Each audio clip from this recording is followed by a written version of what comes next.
Hi y'all, so I am going to show you the X method, and then I'm also going to show you something else that I find that helps me with doing French tips. I am a beginner. I've only been doing nails for around 6 months. I've only been doing the art side of nails for around 4 months, and I've only been doing sculpting for about a month. So there's that.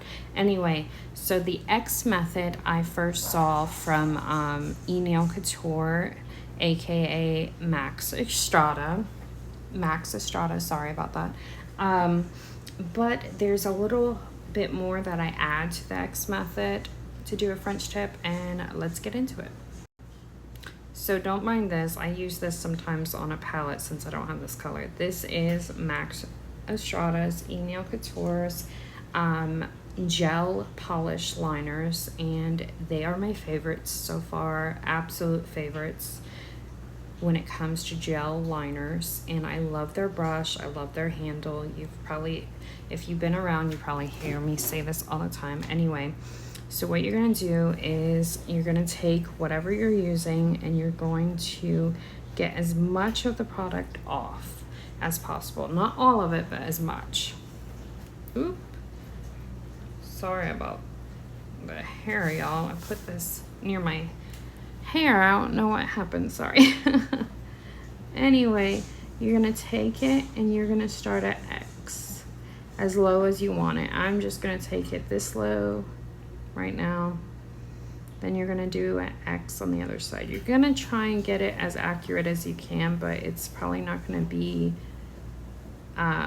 exact, and that's okay, because you can look later and just take the product and fix it. All right, so this is where I have not seen people do this, and if they have, please forgive me, but what I like to do is take as much of the product that's already on the nail and on the brush and just use that for the first layer.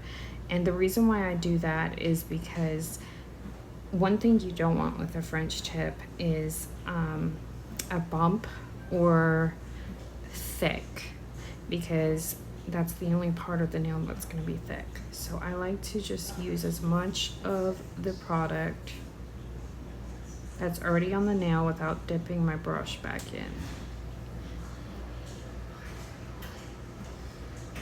And then I'm going to go in and make more of a smile line in a minute.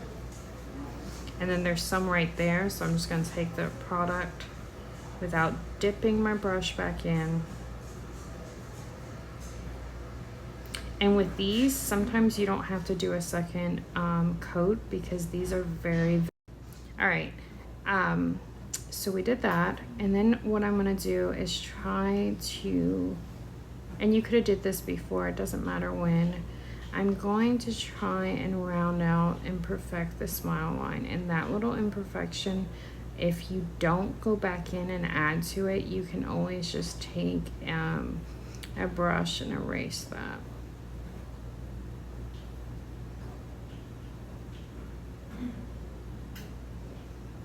But this is still, I have not dipped my brush back in yet.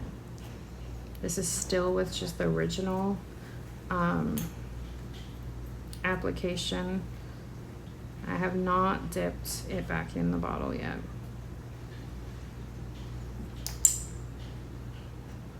And honestly, if I just come over some of these more pale spots, I won't have to.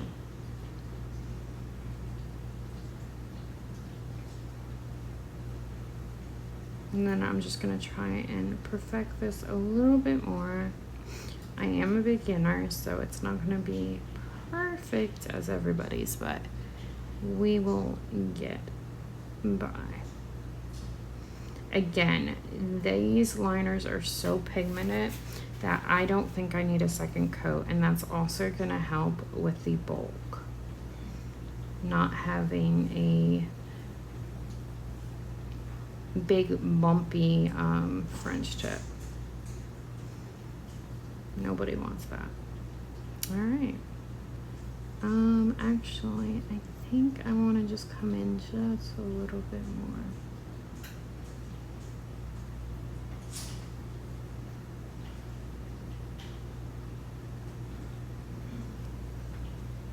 And I think a little bit. All right, I think we're about good. All right, then I'm just gonna cure that. And there's your French tip. If you need it to go back in with another coat, that's fine. No worries, you can. Just make sure that you aren't dipping your brush in the bottle a lot and that you're using it sparingly so you don't make it big and bulky. All right, y'all, I hope that helps.